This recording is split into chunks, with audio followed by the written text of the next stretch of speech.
তোমার 250 না বসলে 270 দিব।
আর তো দেখি কেউ নাই, আসবেন নাকি আজকে?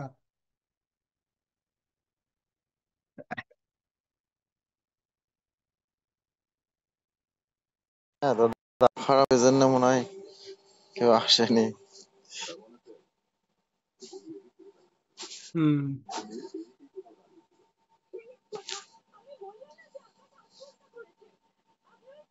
এবার তো বলেন আপনার কি অবস্থা, আপনি কিরকম বোঝেন? দাদা বুঝি তো, কিন্তু আমার একটু, আমি একটু কাজে দুর্বলতা আছে তো দাদা। এই জন্য মানে আগানোটা একটু আমার আস্তে আস্তে হবে। সমস্যা নাই, বলবেন আমাকে শুধু। জি দাদা।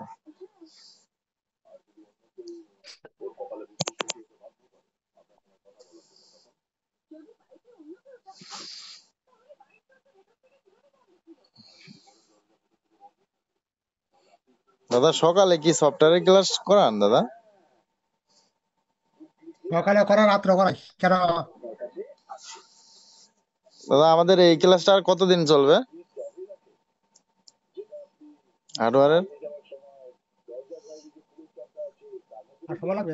দেখেন আসে না সবাই, ডিস্টার্ব হয়ে যাবে মাঝে মধ্যে। ভাবছি প্রবলেম হয়, এই হার্ডওয়্যারের জন্য সময় ক্লাসটা, একটু বেশি। দাদা হার্ডওয়্যারের ক্লাসটা শেষ করার পরে আমি সফটওয়্যারটা একটু করতে চাচ্ছিলাম। সপ্তাহে পাঁচ দিন সময় লাগে না, কন্টিনিউ করা আর কি। জি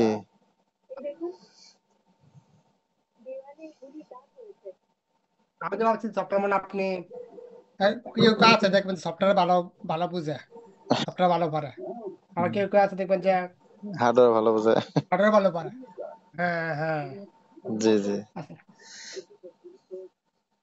আমি ভাবছি যে আপনি সফটওয়্যার মনে হয় সফটওয়্যার বেশি কাজ করবেন, সফটওয়্যারে কাজ করবেন বেশি। না দাদা আমি অতটা পারি না।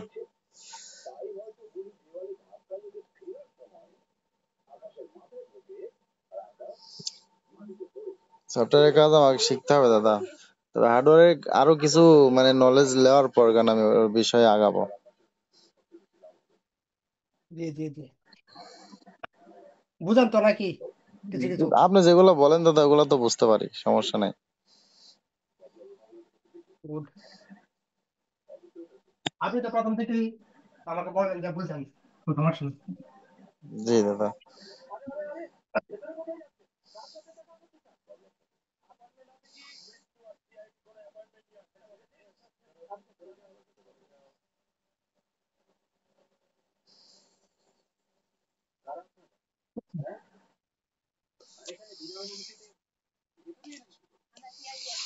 খাইলাম কথা বলতে বলতে।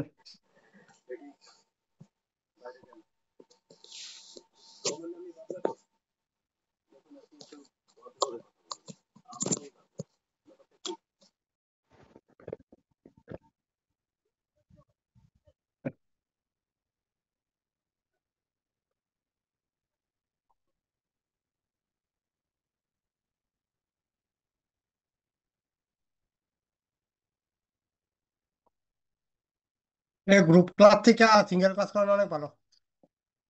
গ্রুপ ক্লাস গুলো মিস হয় বেশি, সময় লাগে বেশি।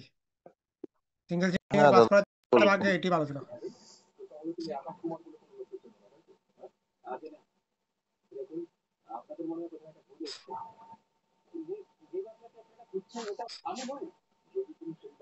একজন আসলে দুইজন নাই, দুইজন আসলে চারজন নাই, এটা একটা অবস্থা।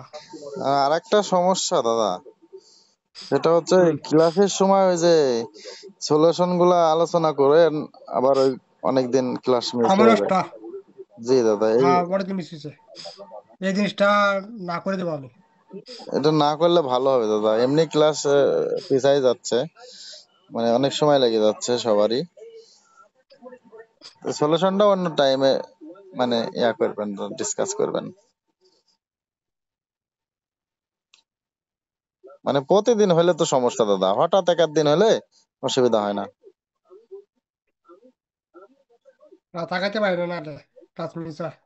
হ্যাঁ প্রায়ই দেখা যাচ্ছে প্রতিদিনই ক্লাসের মধ্যে সলিউশন করা, এই সমস্যার ইয়া করতে যায় আর সময় নষ্ট হয়ে যায়। হুম,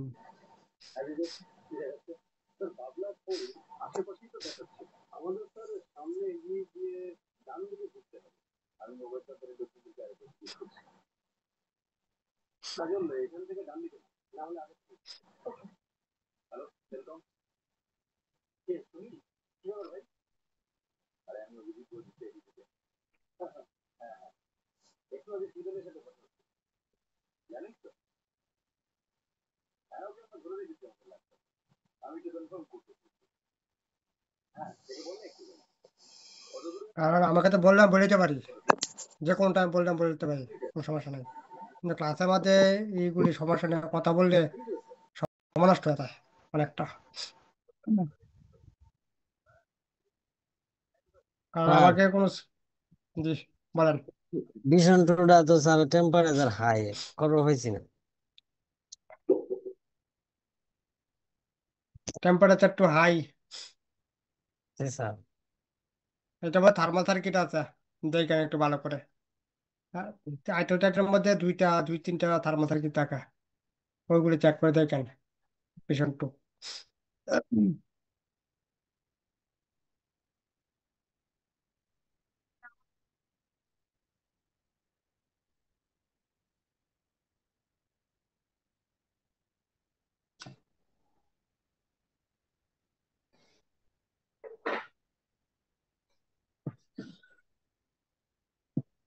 আপনি দেখে কালকে আমাকে জানান, পরে আমি দেখে বলে দেবো না।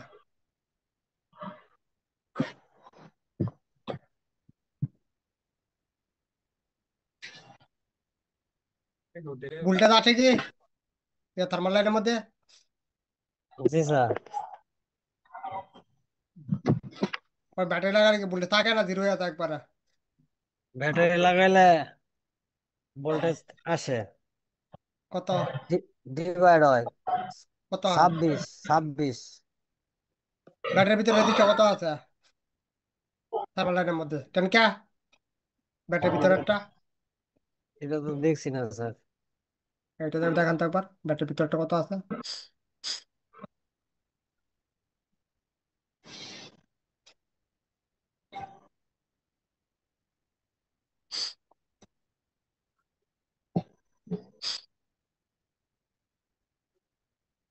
কারণ আমি যে কোনো কন্ডিশন থাকলে বলতে পারি তো, ক্লাসের মধ্যে বলতে হবে এরকম কোনো কিছু না, যে কোনো টাইমে বলতে পারেন আমাকে, বলতে পারি। 3.7 কে আইতেছে। 3.7K। 7 এখন R1 আর R2 দেওয়া, আপনি ডিভাইড করে দেখান তো কত আসে ভোল্টেজ ওইখানে, কত আর এখন কত দেখা, ডিভাইড করার পর কত দেখা, মানে ফর্মুলা দিয়ে বা অ্যাপ্লিকেশন যেটা দিচ্ছি না আপনাদেরকে, ওইটা দিয়ে ডিভাইড জি করে স্যার। দেখান তো যে কত আসে পড়ে, কত দেখা, কত আসার কথা ডিভাইড করার পরে, তাহলে বোঝা যাবে যে প্রবলেম কোথা থেকে।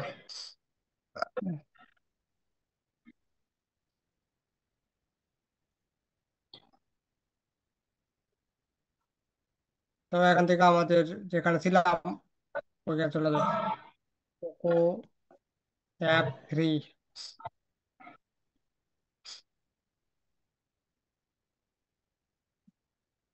3.7K ধরতে পারেন বা 3.5K, তো তোমার 4K ধরতে পারেন, কোনো সমস্যা নেই।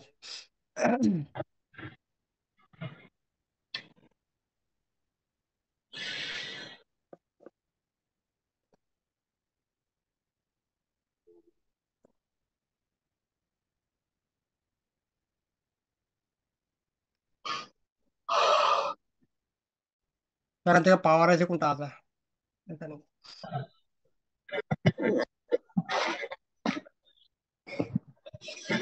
তো পাওয়ার আছে মেন পাওয়ার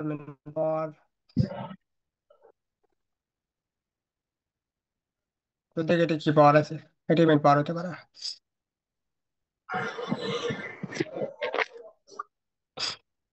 তো এটাই মেন পাওয়ার আমাদের। তো এটা হচ্ছে PM8250, PM8250 হচ্ছে পিএম এর নাম্বার, এই পিএম এর।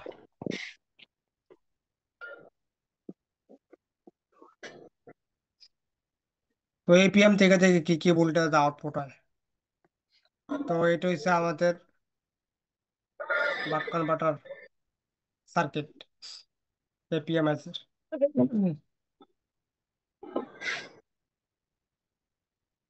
তো এই যে পাওয়ার আইসি আছে, পাওয়ার আইসির মধ্যে কিছু বাক ভোল্টেজ এখানে দেওয়া আছে, এবং প্রত্যেকটা বাকের জন্য আলাদা আলাদা ইনপুট দেওয়া আছে, যা আগে পরে আরো কয়েকবার বলছি। মিডিয়াটেক ওয়েলকাম করাইছে।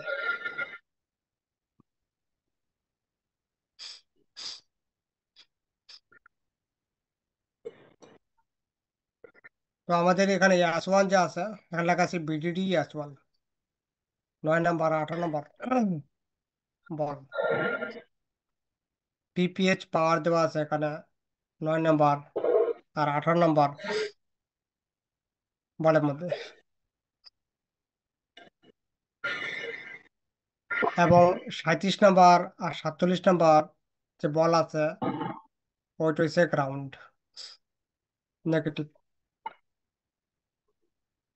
তো এখানে 1 নাম্বারের জন্য যখন এখানে ইনপুট আসবে, ইনপুট আসার পরে 19 নাম্বার, 28 নাম্বার, 38 নাম্বার এখানে সুইচিং হবে হচ্ছে 1 নাম্বার বাকের জন্য। আর সুইচিং আমাদের মাল্টিমিটার দিয়ে চেক করতে হবে না, সুইচিং চেক করতে হবে লজিক অ্যানালাইজার দিয়ে সুইচিং হচ্ছে কিনা। এখানে সুইচিং হইলেই ভোল্টেজ আউটপুট হবে, যদি সুইচিং না হয় তাহলে ভোল্টেজ আউটপুট হচ্ছে না, ভোল্টেজ আউটপুট হবে না। আর ভোল্টেজ দেখা যায় আউটপুট হচ্ছে, এর মানে সুইচিং হচ্ছে। কোন পাশে সুইচিং হবে? কয়েলের মানে আইসির পাশ যে পাশ আছে ওই পাশে। তো এখানে সুইচিং হওয়ার পরে সুইচিং ভোল্টেজ আমাদের যে কয়েল আছে, এই কয়েল যে আউটপুট হচ্ছে VRG S1, S2, S3। এখানে 3টা কয়েল একসাথে কানেক্ট করা আছে এখানে। এই 3টা কয়েল আছে কি একসাথে কানেক্টেড। এখানে S2 এর জন্য ইনপুট আছে, এখানে S2 এর জন্য ইনপুট আছে, এখানে S3 এর জন্য ইনপুট আছে। এরপরে আমাদের এখান থেকে এই ভোল্টেজ গুলি আউটপুট হবে একসাথে 0.7 ভোল্টেজ। একবার কনফার্ম করি যে ভোল্টেজ যা আছে 0.7, এই ভোল্টেজ কিসের জন্য। ভোল্টেজের নাম দেখলে বলতে পারবো যে এখানে ফুল টেস্টিং এর জিআর কত আসবে। জিআর মানে গ্রাউন্ডের সাথে রেডি। তো একবার এখান থেকে করব কপি, কপি করার পরে এখানে করবো নেক্সট। নেক্সট কোথায় আছে এটা? এই আইসির মধ্যে আসছে আবার, এটা সিপিইউ আইসি। সিপির মধ্যে এখানে আসছে লেখা আছে VDD-CX, মানে কোর ভোল্টেজ এটা, সিপিইউর জন্য কোর। তো আবার একটু কনফার্ম করে আপনাদেরকে, এখানে দেওয়া আছে ইবিআই বা র্যামের জন্য দেওয়া আছে এখানে। এখানে দেওয়া আছে সিপিইউর মধ্যে সিএক্স, আজকাল সিএক্স নামে দেওয়া থাকে। আগে যে ওল্ড ছিল, যেমন 8937, হুম, বা 8953, বা 8916 যে সিপিইউ ছিল আগে, ওইগুলোর মধ্যে ডাইরেক্ট লেখাই থাকতো এখানে বিডিডি কোর, যে মিডিয়াটেকের মধ্যে লেখা থাকে বিডিডি কোর। আর এখনকার যে লেটেস্ট আছে ওইগুলোর মধ্যে কোর লেখা থাকে না, ওইগুলো লেখা থাকে কি VDD-CX। VDD-CX নামে দেওয়া থাকে এখানে। এটা হচ্ছে আমাদের কোর ভোল্টেজ, কোর হয়ে থাকে এটা। তো এখানে যদি কুল টেস্টিং করি, তাহলে কুল টেস্টিং করলে রেডি কত আসবে? 30, 32, 90 এর মধ্যে রিডিং এখানে শো করবে। ডার্ট মোডে, ডার্ট রিডিং। অনেকে কি করে দেখছি, এখানে যখন এইরকম রিডিং দেখায় মনে করে কি শর্ট, এটা হতেই পারে। অনেকেই মনে একটা এরকম আসবে যে এটা শর্ট হবে, এটা তো শর্ট না। এটা কোর ভোল্টেজ এখানে হাই এম্পিয়ার আসার কারণে এখানে রিডিং কম। যদি আমি এখান থেকে সিপি উঠাই বলি, এখান থেকে সিপি রিমুভ করে বলি, তো রিডিং এখানে মোটামুটি 200 সামথিং এখানে রিডিং দেখাবে, 250 সামথিং রিডিং এখানে শো করবে। যদি সিপিইউ লাগাই তা আবার ঠিক সেম টু সেম রিডিং, 32, 90 এরকম রিডিং। তো এটা ওকে আছে, শর্ট না এটা। এবং যদি হট টেস্টিং করি, হট টেস্টিং করলে এখানে 0.7 বা 0.8 ভোল্টেজ এখানে পাওয়া যাবে হট টেস্টিং কন্ডিশনে। হট টেস্টিং কিভাবে করি? চার্জার লাগিয়ে বা মোবাইল অন করে। তো আমাদের বাক ভোল্টেজ দুইভাবে আউটপুটে থাকে, একটা হচ্ছে চার্জার লাগাইলে, আর একটা হচ্ছে পাওয়ার কি প্রেস করলে। দুইভাবে চেক করা যায়। যদি মনে করেন যে না আমি পাওয়ার কি প্রেস, যদি মনে করেন যে আপনি চার্জার লাগা চেক করতে চার্জার লাগা চেক করতে পারেন। যদি মনে করেন যে না আমি চার্জার লাগা চেক করবো না, তাহলে আপনাকে পাওয়ার কি প্রেস করে তারপরে মানে পাওয়ার কি প্রেস করে রাখতে হবে আপনাকে, এরপর আপনি চেক করতে পারবেন। তো এটা হচ্ছে আমাদের এই ভোল্টেজ, কোর ভোল্টেজ এটা। তো এই ভোল্টেজ আমাদের ডেড কন্ডিশনে আউটপুট হইতে হবে। যদি জায়গাতে কোর ভোল্টেজ আউটপুট না হয়, সেক্ষেত্রে ফোরই অন হবে না, ডেড। ডিসি পাওয়ার সাপ্লাই কিছু রিডিং করবে, পাওয়ার কি প্রেস করলে, পাওয়ার কি রিলিজ করলে আবার জিরো, জিরো হয়ে যাবে রিডিং, ফোন অন হবে না এবং পিসিতে পুটও পাবে না। ওয়েলকাম চিপসেট পুট পাইছে আমাদের 60+ রিডিং, 60+ রিডিং হইতে হবে। পাওয়ার কি প্রেস করো এবং এটা হোল্ড হইতে হবে, রিডিং হোল্ড, একদম হোল্ড হইলে তখন পুট পাবে পিসিতে। আবার দাদা অনেক এটা আবার ওয়েলকাম, একটু রিপিট করেন বুঝিনি। কোনটা? এই যে পাওয়ার সুইচ প্রেস করে এই কথা। পাওয়ার কি প্রেস করলে রিডিং হইতে হবে কোয়ালকাম চিপসেট হইতে হবে, কোয়ালকাম, যেখানে কোয়ালকাম প্রসেসর আছে। কোয়ালকাম প্রসেসর হইলে আমাদের রিডিং হবে মোটামুটি 60+ রিডিং হইতে হবে। রিডিং বলতে এবং জিয়া রিডিংটা নাকি ভোল্টেজ? মানে DC power supply reading, DC power supply, power কি প্রেস করার পর যে ডিসি পাওয়ার সাপ্লাই রিডিং আছে 4 ডিজিট পাওয়ার সাপ্লাই, 3 ডিজিট না। 3 ডিজিট হলে আমাদের 6 দেখাবে শুধু, 60 হয়ে থাকে 4 ডিজিটের মধ্যে, তো 3 ডিজিটে শুধু 6 দেখাবে ওখানে। আর 4 ডিজিট হলে 60 দেখাবে, 60+ রিডিং হইতে হবে এবং রিডিং হইতে হবে কি হোল্ড। অনেক সময় কিছু কিছু চিপসেট আছে যেখানে অনেক সময় ইএমএমসি বা ইউএফএস ব্যাড হেলথে চলে গেলে, ব্যাড হেলথ অনেক সময় ইএমসি কি হয়ে যায়, ব্যাড হেলথ হয়ে যায়। ব্যাড হেলথ হয়ে গেলে কি হয়ে থাকে, অনেক সময় দেখা যায় রিডিং হোল্ড হয় না, কিন্তু পিসিতে কানেক্ট করলে পুটও পায় না। ইএমএমসি রিমুভ করে চেক করলে পুট পায়, তারপর রিডিং কি হয়ে যায়, হোল্ড হয়ে যায়। ইএমসি চেক করলে বক্সে লাগায় চেক করলে দেখা যায় ব্যাড হেলথ। তো এই কন্ডিশনে আপনার ফল্ট হয়েছে ইএমএমসি থেকে, ইএমএমসি রিকভার করতে হবে আগে, পরে হচ্ছে বাকি কাজ।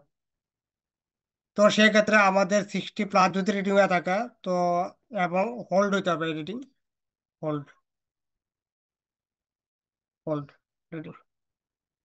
তো এই কন্ডিশনে পিসিতে কানেক্ট করলে পুট পাবে, কি পুট পাবে, কোয়ালকাম পুট, টিডিএল পুট আছে ওইটা, 9008 যে পুট আছে ওই পুট আসবে। এটা হচ্ছে একটা কথা এখানে। তো এটা হচ্ছে আমাদের কোর ভোল্টেজ। এরপরে দেখি, এরপরে এখানে আমাদের যে ভোল্টেজ আউটপুট হচ্ছে তার সাথে এগুলি হচ্ছে আমাদের ফিডব্যাক 46, আর হচ্ছে আমাদের 55, আর 27, 45। এই তিনটা হচ্ছে আমাদের, তিন বল হচ্ছে আমাদের কি নেগেটিভ ফিডব্যাক। এখানে লেখা আছে ভিতরে, বাইরে কি লেখা আছে ওইটা দেখলেও বোঝা যায়, ভিতরেটা দেখলেও বোঝা যায়। যদি বাইরে দেখে না বোঝেন তাহলে ভিতরে দেখার আছে, বা ভিতরে দেখে না বোঝেন তো বাইরে দেখান কি লেখা আছে। যেহেতু এখানে এম লেখা আছে, তো নেগেটিভ হবে এটা, মাইনাস, এম দিয়ে মাইনাস বোঝাইছে এখানে, আর পি দিয়ে প্লাস বোঝাইছে, মানে পজিটিভ সেন্সিং, এটা পজিটিভ ফিডব্যাক। আর এইটা হচ্ছে আমাদের মাইনাস ফিডব্যাক বা নেগেটিভ ফিডব্যাক। তো এখানে এই যে আইসি আছে, আইসি রিমুভ করি, রিমুভ করার পরে এখানে যদি আমি কুল টেস্টিং করি, এখানে, এখানে বা এখানে, এই তিন বলে কুল টেস্টিং করলে আইসি রিমুভ করার পরে গ্রাউন্ড শো করবে এখানে, নেগেটিভ। যদি গ্রাউন্ড শো করে তাহলে আমাদের এই ফিডব্যাক লাইন ওকে কন্ডিশন আছে। আর এই ফিডব্যাক মিস হলে ভোল্টেজ আউটপুট হবে না। ভোল্টেজ আউটপুট হইলেও যতটুকু ভোল্টেজ এখন রিকোয়ারমেন্ট দেওয়া আছে তার থেকে বেশি হবে, তার থেকে কম হবে। Voltage output. সেক্ষেত্রে বেশি হলে কি হবে, সিপি হিটিং করবে। এক সময় দেখা যাবে সিপি হিটিং করবে, আর সময় দেখা যাবে পুরো মোবাইল হিট হচ্ছে। এই প্রবলেমটা আসে স্যামসাং ফোনের মধ্যে। স্যামসাং A50 50 যে ফোনগুলি আছে ওগুলোর মধ্যে আসে। ফিডব্যাক লাইন মিস হয়ে গেলে কি হয়, পুরো বোর্ড হিটিং হয়ে যায়। আপনি চার্জার লাগালে দেখবেন যে পুরো বোর্ড হিটিং হচ্ছে, পুরো বোর্ড হিটিং হয়ে যাবে। তো আপনার মনে হবে যে লেয়ার শর্ট, বোর্ডের মধ্যে কোথাও লেয়ারটা শর্ট হয়ে গেছে। লেয়ার শর্ট না, প্রবলেম কি ফিডব্যাক, ফিডব্যাক লাইন মিস থাকে। এই প্রবলেমটা আসে কখন, যখন ফোন ড্রপ ডাউন হয়ে থাকে, ড্রপ ডাউন, তখন এই ফল্টগুলি আসে। দেখা গেল কি চার্জার লাগালে পাওয়ার কি প্রেস করলে, মানে এক এক সময় এক এক জায়গায় হিট হয়। কখনো সিপিইউ, কখনো পাওয়ার, কখনো পুরো বোর্ড হিটিং হয়। এই কন্ডিশনে ফিডব্যাক লাইন মিস থাকে, কোনো আইসি শর্ট না। কারণ যদি আইসি শর্ট হইতো তাহলে একটা পার্মানেন্ট একটা জায়গার মধ্যে এতটুকু ক্যারিয়ার ভিতরে শুধুমাত্র হিটিং হইলে হইলে। এটাই কি হয়, এরা চেঞ্জ হয়ে যায় এক এক সময় এক একটা।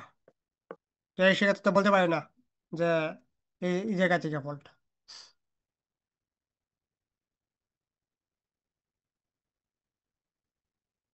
বলতে পারবো কি যেখান থেকে ফল্ট এটা, এইটা হয়েছে ফল্ট হয়েছে আমাদের ফিডব্যাক লাইন মিসছিলে এরকম ফল্ট আসে। যদি জায়গাতে কোনো একটা এরিয়া দূরে এতটুকু এরিয়ার ভিতরে বারবার হিট হয়, না এতটুকুর ভিতরে শুধুমাত্র হিট হয়, আর কোথাও হিট টিট হয় না, না এক জায়গায় আছে, সেক্ষেত্রে সঠিক বলতে পারি বোর্ডের মধ্যে। দুই জায়গাতে এখনো এক জায়গায়, একটু পরে আবার আরেক জায়গায়, একটু পরে আবার আরেক জায়গায়, ও ঠিক নাই। তো সেক্ষেত্রে বোর্ডে কোনো শর্টিং কেস নাই।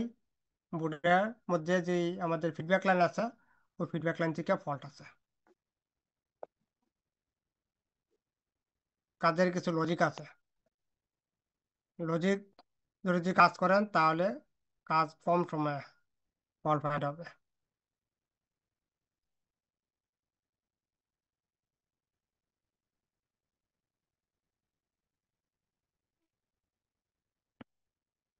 এরকম আসে, অনেক সেটই আসে, এরকম ড্রপ ডাউনের ফলটা আসে বেশিরভাগ। তো এটা হয়েছে আমাদের কোর ভোল্টেজ। এরপর হয়েছে আমাদের S4 1.8। এটা হয়েছে আমাদের যেখানে 8250 আছে ইএম, ওইখানে ভোল্টেজ হয়েছে আমাদের বিআ ভোল্টেজ। তো মিডিয়াটেকের মধ্যে বিআও লেখা থাকে, কিন্তু কোয়ালকমের মধ্যে বিআও লেখা থাকবে না কোথাও। এই ভোল্টেজটা আমাদের পুরাটা মাদারবোর্ডের মধ্যে দেওয়া আছে। যেখানে যেখানে 1.8 ভোল্টেজ লাগবে, সেখানে আমাদের এই কয়েল থেকে মানে বাল্ব ভোল্টেজ থেকে দেওয়া আছে 1.8। এবং এখানে কতটুকু মিলি এম্পিয়ার আছে ওইটা এখানে লেখা আছে, মানে ভোল্টেজের সাথে কতটুকু মিলি এম্পিয়ার, 3 বা 3500 মিলি এম্পিয়ার এখানে দেওয়া আছে। মানে ভোল্টেজের সাথে এতটুকু মিলি এম্পিয়ার আউটপুট হচ্ছে। ক্লিয়ার? এতটুকু মিলি এম্পিয়ার এর সাথে আউটপুট হচ্ছে ভোল্টেজের সাথে। তো এটা হয়েছে আমাদের 1.8 ভোল্টেজ। এবং এই ভোল্টেজ এখানে এতটুকুলি পেজের মধ্যে আছে, এতগুলি পেজের মধ্যে দেওয়া আছে। তো আমি এটা নিয়ে ঘুরতে যাচ্ছি না পুরা মোবাইল। তো এটা হলো আমাদের একটা ফিডব্যাক আছে। ফিডব্যাক এখান থেকে আবার আইসির 119 নাম্বার বলের মধ্যে দেওয়া আছে, যেখানে লেখা আছে BRG S4। এটা হচ্ছে S4 বাক 1.8 ভোল্টেজ। তো এটা এখান থেকে কারেন্ট থাকতে হবে। যদি এখান থেকে এবং 119 নাম্বার মধ্যে কারেন্ট না থাকে কয়েল থেকে, তো এই কন্ডিশনে 1.8 ভোল্টেজ আউটপুট হবে না, 0। বা এই কয়েল যদি আমাদের আগে বলছি, এই কয়েল যদি আমাদের সুইচিং লাইনের সাথে কারেন্ট না থাকে, সেক্ষেত্রে আমাদের ভোল্টেজ আউটপুট হবে না। দুইটা বলের সাথে আমাদের এই কয়েল কানেক্টর আছে, তো দুইটা বলের সাথে কানেক্টর থাকতে হবে। দুইটা বলের সাথে কানেক্টর থাকতে হবে। এরকম ব্যাকলাইট সেকশন হয়ে থাকে। ব্যাকলাইট সেকশনে এরকম অনেক কেস আসে, দেখা গেল কি সুইচিং বল আছে 3টা, এখান থেকে কোনো একটা বল মিস হয়ে গেছে, ব্যাকলাইট আসবে না, বুঝতে হবে না ভোল্টেজ। ব্যাকলাইট আসবে কোথা থেকে? সুইচিং বল যদি 2টা 3টা 4টা 5টা থাকে, তো প্রত্যেকটা ওকে থাকতে হবে, একটা মিস হওয়া যাবে না। যদি মিস হয় তাহলে সুইচিং হবে না। এবং যদি ব্যাকলাইট সেকশনে থাকে তো ব্যাকলাইট আসবে না ওনার মধ্যে, মানে বুঝতে হবে না ভোল্টেজ। এগুলো হচ্ছে খুবই জরুরি জিনিস, খেয়াল করে দেখতে হয় এগুলি। তো এখনো ঠিক সেম টু সেম, এখনো এগুলো সুইচিং বল, এগুলি মিস হলেও আমাদের বাক ভোল্টেজ আউটপুট হবে না। এরপরে নিচে আছে S5 155 নাম্বার বল, এখানে সুইচিং হবে, সুইচিং হওয়ার পরে এই ভোল্টেজ আমাদের এখান থেকে আউটপুট হয়েছে 1.9 ভোল্টেজ বা 2 ভোল্টেজ। এটা এখানে আছে 2000 মিলি এম্পিয়ার, মানে 2 এম্পিয়ার এখান থেকে আউটপুট হচ্ছে।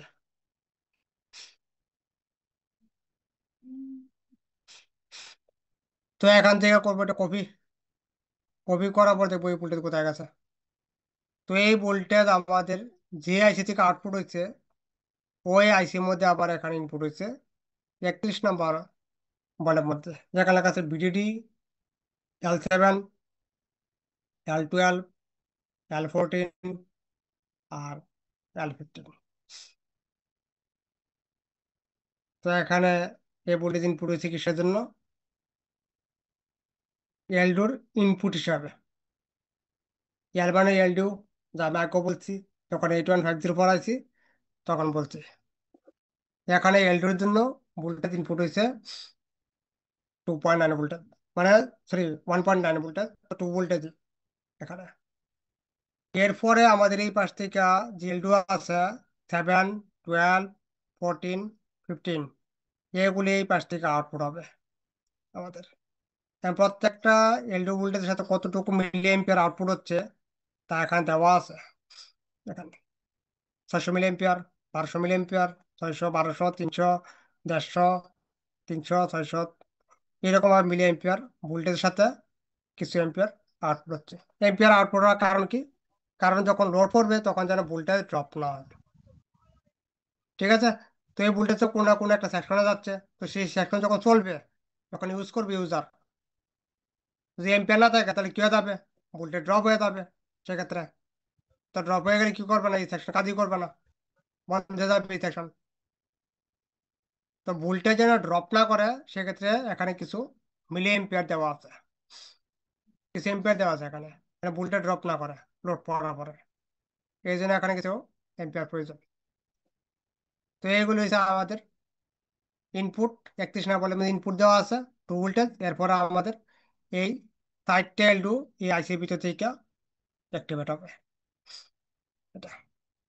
তো এখান থেকে এই বলের মধ্যে যদি ভোল্টেজ ইনপুট না হয় তাহলে 4 এলডু অ্যাক্টিভেট হবে না পাওয়ার থেকে। এবং এই 4 এলডু যে সেকশনে গেছে সেই সেকশন থাকবে ডেড, সেই সেকশন কাজ করবে না। যদি সিপিইউতে যায় তো সিপিইউ অ্যাক্টিভেট হবে না এবং ফোন থাকবে ডেড, পারমানেন্টলি, পারমানেন্ট ডেড, কোনো হবে না এবং ফুটও পাবে না কানেক্ট করলে।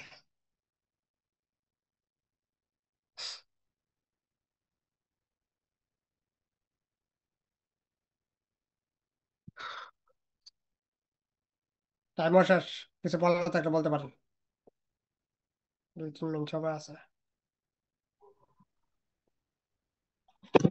দাদা আমার একটা প্রশ্ন আছে, এটা সে কাজ করতে বলেন। গিয়ে প্রশ্নটা পাইলাম। আচ্ছা, আমার কাছে একটা রেডমি 11 প্রাইম আছে। হ্যাঁ, চার্জের সমস্যা আছে। তা আমি দেখলাম যে ডিপি লাইনটা শর্ট। ডিপি লাইন খুঁজতে খুঁজতে যাই দেখলাম যে ইউএসবি আইসিটা মিসিং। কেউ কাজ করতে গেছে, ইউএসবি আইসিটা উঠাইছে কিন্তু বসার নেই। এটা কি বাইপাস করার কোনো সিস্টেম আছে কিনা, আপনারা দেখবেন কিনা? ইউএসবি আইসি, হ্যাঁ হ্যাঁ। ইউএসবি যে আইসি তো আমাদের সিপিইউর লাইন আর চার্জিং যে কানেক্টর যে লাইন আছে, ওই লাইন এটা শর্ট কি করে দুইটা দিলে শর্ট করে দিলে অনেক, হবে কিনা? ওই দুটো শর্ট করে দিলে অনেক সেটে কাজ হয়ে যায়, অনেক সেটে হয়ও না কাজ। আপনি পরে একবার দেখতে পারেন ওই লাইন, মানে কানেক্টরের আর সিপিইউর লাইন যে কানেক্ট করে দেই, অনেক ক্ষেত্রে কাজ হয়ে যায়, অনেক ক্ষেত্রে কাজ হয় না। তো একবার ট্রাই করে দেখতে পারেন এটা। ঠিক আছে। কারণ পুরোটা সিপিইউর উপরে কাজ করে, সিপিইউ যা আছে সিপিইউর উপরে। তো একবার ট্রাই করতে পারেন, কাজ হয়ে যেতে পারে। অনেক ক্ষেত্রে হয়ে যায়, অনেক ক্ষেত্রে হয় না, সেক্ষেত্রে আইসি লাগাইতে হবে এখানে। যেমন নোট 9 মার্লিনে আছে ইউএসবি আইসি, নোট 9 মার্লিন, ওইখানে ইউএসবি আইসি আছে একটা। বললেন নোট 9 মার্লিনের মধ্যে ইউএসবি আইসি আছে না, ডিপিটিএম আইসি আছে একটা। দাদা, পরের কথাটা বুঝলেন, নোট 9 কি বললেন সাথে? মার্লিন। এটা কি জিনিস? এটা হয়েছে আমি দেখাল, যে নোট 9 থাকে না, নোট 9 যে এমটি কে থাকে, রেডমি নোট 9 এমটি কেটা, রেডমি নোট ওইটাকে 9 তো এমটি কে। কোয়ালকম হয় না? নোট 9 প্রো যেটা আছে এটা কোয়ালকম, প্রোটা বা প্রো ম্যাক্স, এটা হয়েছে কোয়ালকম প্রসেসর। মার্লিন তো কোথাও লেখা নাই মানে। ওইটাতে লেখা নাই, তো আমিও ঠিক আছে দেখা আপনাকে অন্য একটা স্ক্যামেটিক ওপেন করে দেখাই, ওইখানে লেখা থাকবে।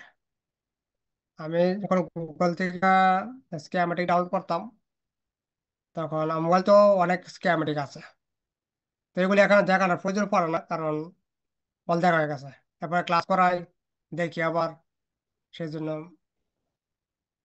দেখি না আর এগুলি।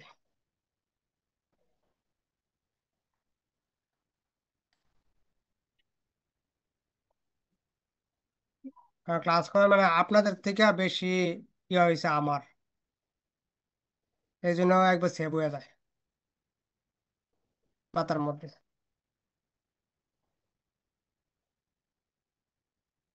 তো দেখি এটা আছে কিনা, মার্লিনটা আছে এখানে, এই যে মার্লিনটা আছে এখানে, ডক্টর মার্লিন। এটা হচ্ছে অ্যাপটিকেটা, এটার মধ্যে ইউএসবি আইসি আছে, ডিপিটিএম আইসি।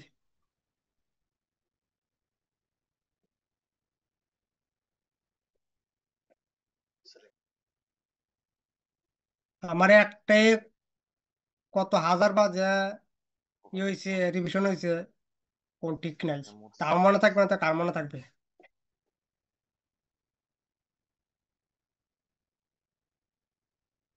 এই,